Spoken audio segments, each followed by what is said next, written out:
Pemirsa, sejumlah perkara mandek alias jalan di tempat yang terjadi di sejumlah daerah di Bali sepertinya sampai ke telinga KPK. Untuk itu, Komisi Pemberantasan Korupsi KPK menggelar rapat koordinasi dengan lembaga penegak hukum seperti Kejaksaan, Kepolisian, dan Pengadilan.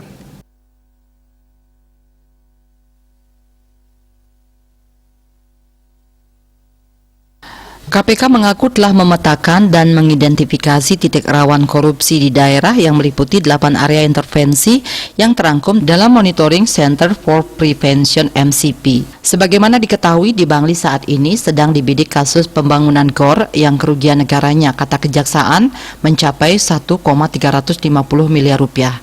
Di Tabanan sedang dibidik kasus aset Kejari Tabanan yang kerugian negaranya mencapai lebih dari 14 miliar rupiah.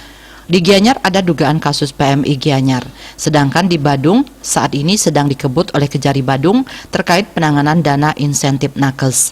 Di Buleleng ada kasus dugaan gratifikasi dengan tersangka mantan Sekda, dan di Denpasar ada kasus dugaan korupsi aci-aci dengan tersangka mantan Kadisbud Denpasar.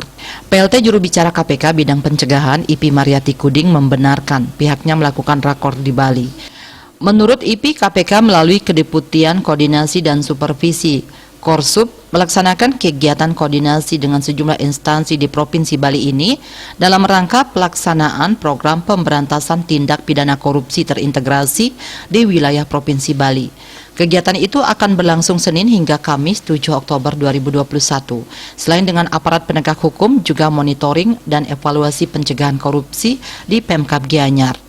Monep penyelesaian penerbitan aset bermasalah di Pemkab Tabanan, Monep pencegahan korupsi di Pemkab Bangli. Di samping itu juga kunjungan lapangan proyek paket pengadaan strategis Pemda, Monep pencegahan korupsi di Pemkab Badung, dan rakor optimalisasi pendapatan daerah Bali dengan jajaran Bank BPD Bali dan para sekda. IP Mariati Kuding menambahkan KPK telah memetakan dan mengidentifikasi titik rawan korupsi di daerah yang meliputi 8 area intervensi yang terangkum dalam MCP. 8 area intervensi tersebut yaitu perencanaan dan penganggaran APBD, pengadaan barang dan jasa, perizinan, pengawasan APIP, manajemen ASN, optimalisasi pajak daerah, manajemen aset daerah, dan tata kelola keuangan desa. Selain itu, BPD Bali juga diminta memastikan pengelolaan keuangan BPD yang sehat dan implementasi program-program pencegahan korupsi di dalam kelembagaan BPD. Mia Bali Pos melaporkan.